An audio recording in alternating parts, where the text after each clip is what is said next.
Investing seems like it's just something you do with your money to try and make it grow over time, but that's really not the case. It's a business, and you investing is your business. If you treat it like that anyway, you stand to be a lot more successful over time. Let's talk about it. First, we'll talk about the phases that every business goes through. I'll explain how each phase of a business relates to a phase of your investing life so that you can understand where you are right now. And finally, I'll wrap up with tips on what to do once you've identified which phase you're in. Like I said, doing this will make you way more successful overall because it places you in that phase in time and it tells you what you need to be focused on. Hey, I'm Brendan, and every week you're subscribed here, you get a new video about the productive use of your time and money. YouTube data tells me that a very small percentage of you are subscribed, so if you're finding me now and you think this is an interesting topic, consider subscribing. Let's talk about the business. There are 4 phases to every business, and they are startup, growth, maturity, and renewal/rebirth or decline. Startup in a business is when you're just barely getting started. Learning about your current situation, your current challenges, and your current needs, and then scrambling to make that stuff happen is the biggest, most pressing issue right now. This can be an extremely exciting time because you've caught this whiff of this new adventure. You know that there's some potential out there. You just have to figure out how to do it. But it's also an extremely exhausting time because you're devoting almost endless amounts of time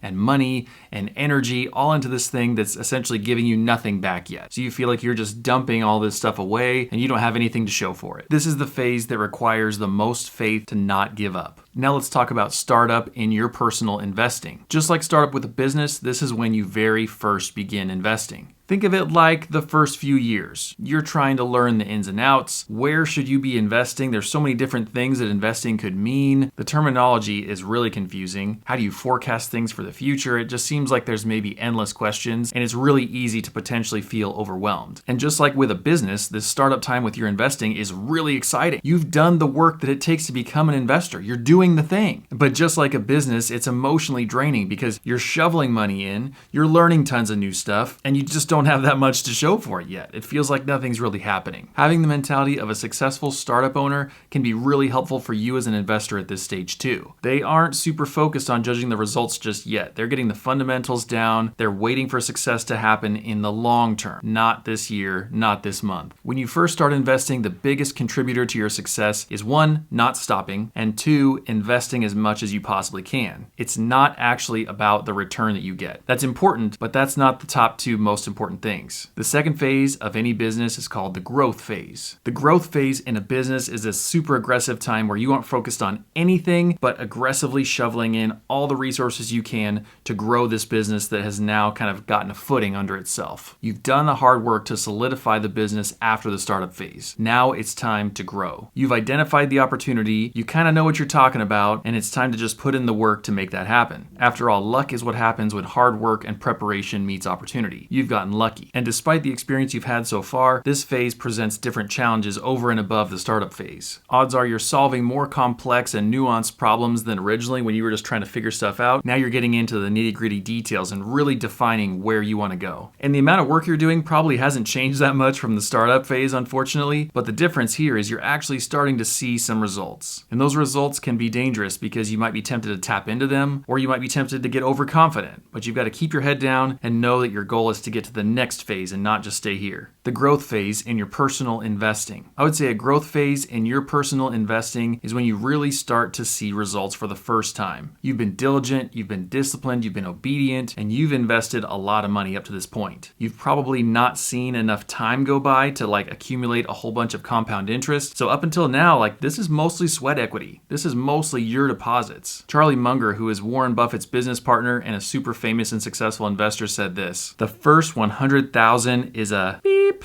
but you got to do it. I don't care what you have to do. If it means walking everywhere and not eating anything that wasn't purchased with a coupon, find a way to get your hands on $100,000. After that, you can ease off the gas a little bit." And I can personally attest to that being true. I started investing way back in 2009, or at least it feels like it's way back by now. And despite that being 12 years ago now, it's only in the last few years that we reached over $100,000 in investments. It's basically felt like an eternity to cross that 6-figure mark. Now that we've reached that point, point, it's not like we're making money faster or anything is like technically accelerating, because that's just not how it works. But emotionally, it feels a lot better because those numbers are a lot bigger. So you start to see bigger chunks of growth just in the actual number itself, which is way more satisfying. And similar to the business phase here, you might go, hey, I've got $100 grand. Like maybe I should go buy a cool car. Or maybe I should ease off the gas a little bit. Well, you can.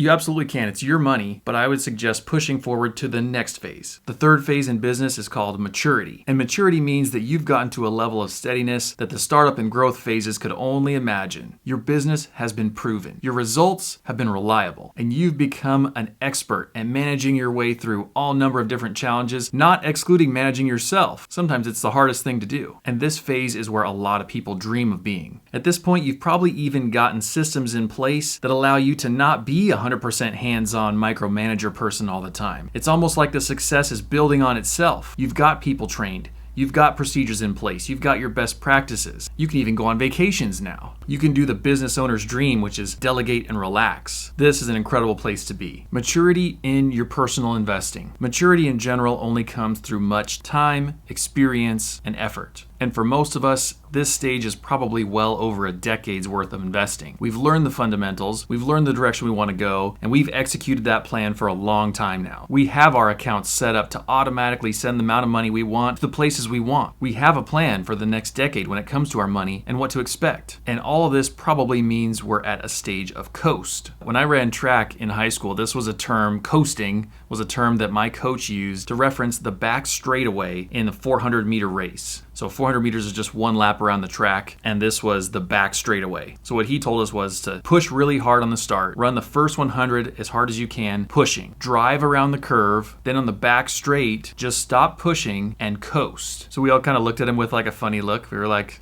so we can slow down? And he said, no, don't slow down. Just stop pushing, just coast, float, relax, stay tall, stay light, coast. We're like, how are we running the same speed that we were just running if we're just coasting now? Like, how does that work? Somehow he was right. We did fairly well. It was a good strategy for us there, but it was illogical at first. Unlike these first two phases of startup and growth, someone at maturity isn't pushing and pushing anymore. Now, by the numbers, they probably are investing the most money they ever have in their life, but the percentage of their income has largely leveled out. They're not trying to keep ratcheting it up year after year after year. And the big milestone here really is if they stopped investing today, then they wouldn't need to invest another dollar to reach traditional retirement age with enough money. They would be set for the rest of their life if they stopped investing right now. And this is a term that's shared by a lot of people in the personal finance community. It's called CoastFI. Coast Financial Independence, or CoastFI, is an awesome and relieving milestone because to a certain degree now, you're set. Even if life throws you some wicked curveballs and you can't invest any more money, you can retire at a traditional age and not have to worry about money at all at that point. Rebirth or decline is the fourth and final phase of any business. And this is where a company either reinvents itself to stay relevant or goes ahead and fades off into the sunset. And there's not really a right answer here. It's not like decline is a dirty word that means failure and rebirth is the right way. It's your choice. Maybe you're just done at this point and it's time to let things slow down and eventually stop. That's okay. Or if you'd prefer, you just need a shot in the arm, look at things with fresh eyes, and get started in a new direction. At this point, the luxury here is choice. Pick a successor, close the doors forever, sell to somebody else, do anything else in there that you prefer because you have the choice. It's a really cool spot. And rebirth or decline in your personal investing is really similar. Rebirth or decline in your personal investing implies that you have enough passive income or enough money saved to withdraw that you can retire from full-time work at any time. Decline to me still feels like this dirty word, like it's something bad, but all that means is that you can decline from full-time working. You've got the money to do that. You can spend time how you please and have no one to answer to. A lot of people dream for that day. But decline could also mean sort of partially retiring because you still are interested in working a little bit. Maybe you like the challenge of what work brings, or just the routine of having to get up, having a place to be, getting to see some people, getting challenged by those people. All that is kind of a healthy mix. And technically you're still declining from working 40 or 50 or 60 hours a week to maybe only working 20 hours a week. And rebirth applies in your personal investing too. It could mean something like picking up new hobbies now that you're retired and you have all this time on your hands. You can finally do that thing you've wanted to try. Or it could mean that you've decided to go back to work, at least part-time, but in a completely new industry. You've always been curious about that job, about what it means to be a barista. So you're gonna go make coffee. Why not? You've been an IT person your whole life? Let's go make some coffee. Technically, you don't need the income and you have really nothing to risk, so why not try something new? And those are the 4 stages of both business and personal finance in investing. So let's talk about the reason why this is useful, because you might be sitting there thinking, okay, Brendan, that's fine. What am I supposed to do with this? Why is it even helpful for me to know which of these 4 phases I'm in? Because if you know which phase you're in, you know where your focus needs to be and where it doesn't need to be. If we take our cues of what our actions should be or where we should spend our money based on the people around us who are in a different phase or who aren't paying attention at all to any kind of plan or any kind of phase, then we're going to be led astray. We're going to get into trouble. We're not going to reach our goals. And if we don't pick our own plan, we might be acting like we're in the maturity phase when really we're in the startup phase, or vice versa. So let's talk about what to do in each phase. Startup phase. In your first few years of investing, stick to the fundamentals,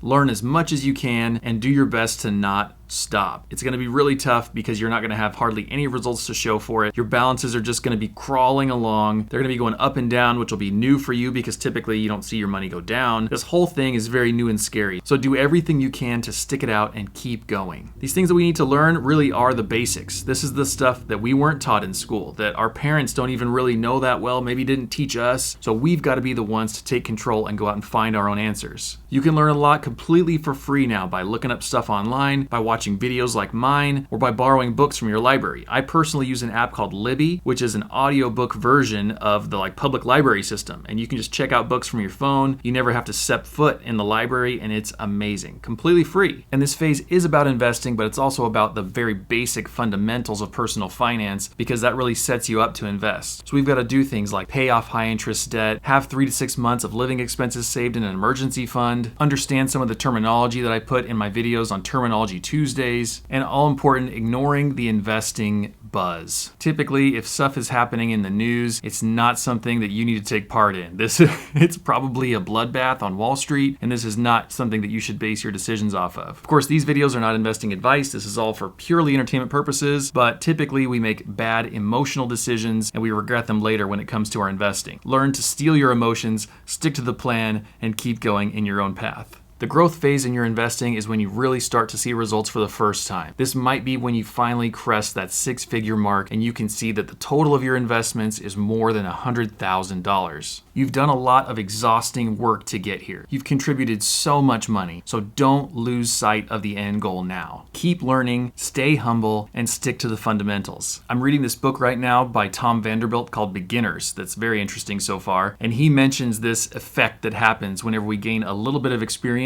that's actually hurtful. It's called the Dunning-Kruger effect, and it's something that happens whenever we think we're super competent and skilled at something when in reality we're a very low ability. This is a cognitive bias and it's just a miscalibration of what's happening. We think that because we have some money saved up, we must be really good at this whole money and investing thing, and that can actually create a hubris in us that leads us down the wrong path, and now we've screwed up the whole thing. So all that to say, don't get overconfident. Just because you've had some success, you've got this big lump of money, now is the time to double down on the original plan and stick to the fundamentals, because the next phase is where things get really exciting. The maturity phase is where you've hit CoastFI. And if you remember, that's where you technically don't have to invest any more money to reach traditional retirement age and be able to retire without money worries. I'd say this is potentially the second big milestone after you hit the $100,000 of investment mark, and it is really, really satisfying. The big reason for that satisfaction is honestly that it gives you options. Because now if you think about it, you could say, hey, I've done this much work, but it has been just so much for me. I'm so drained and I hate it. So I'm going to stop investing and I'm just going to plan on working until I'm 62, 65, whatever. And instead of taking that money that I was investing and giving it to my investments, I'm just going to spend it now. I'm going to do whatever I want. I'm going to have all this extra money to go on trips, to buy a sports car, to do anything, and I'll still be okay because by the time I reach traditional age, I'll have the money. It'll grow between now and then.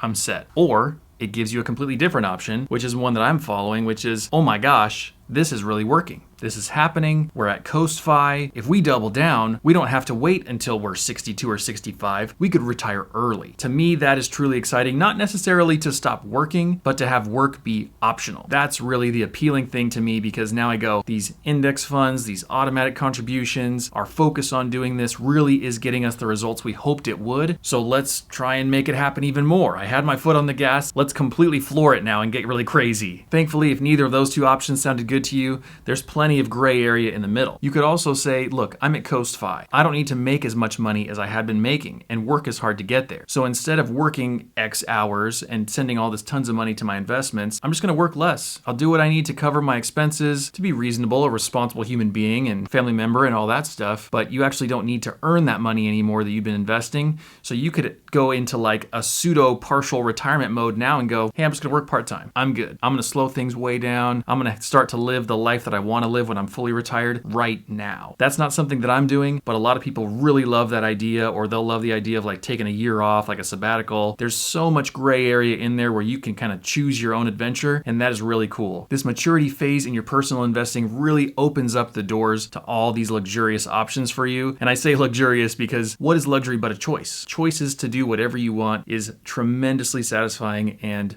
a luxury. To figure out if you're at CoastFI, I'll leave a couple of links in the description, and I'm also working on my own like CoastFI calculator. So if I get that done in time and I can post it with this video, I'll also put that in the description link for you. And the fourth phase, of course, in your personal investing is decline/rebirth, and it's where you don't have to work at all if you don't want to, because you're totally financially set. And I would say if you're there, you already know you're there, and you know that you have a lot of options with your time, with your money, with your skills. You have the ultimate like open world is your oyster kind of a situation. So congratulations, way to go, you've made it. The question for you to answer is, what phase are you in? What does that mean about what decisions you should be making this year? How can you be using your money that's appropriate to the phase that you're in? If you're comfortable with it, don't feel pressured, but if you're comfortable, put what phase you're in the description below and let me know what you thought about this video. If you'd like to know more about saving and investing for retirement in particular, I suggest watching this video right here, which is one I made all about how the amount that we need for retirement is increasing and that we've got to catch up to that amount. It's a video that I worked really hard on. I actually learned how to animate and I made my own animations for it and I had a lot of fun. So check it out right here. Also, if you're interested in seeing some behind the scenes things about how videos get made or what I'm doing for my ultra marathon training, go ahead and follow me on Instagram because I post there pretty much daily. So if you want to be a part of it there, then go ahead and follow me on Instagram at Brendan Fitness and Money and we can connect there. As always, thank you so much for watching. Keep your notifications turned off and I'll see you next time. Bye.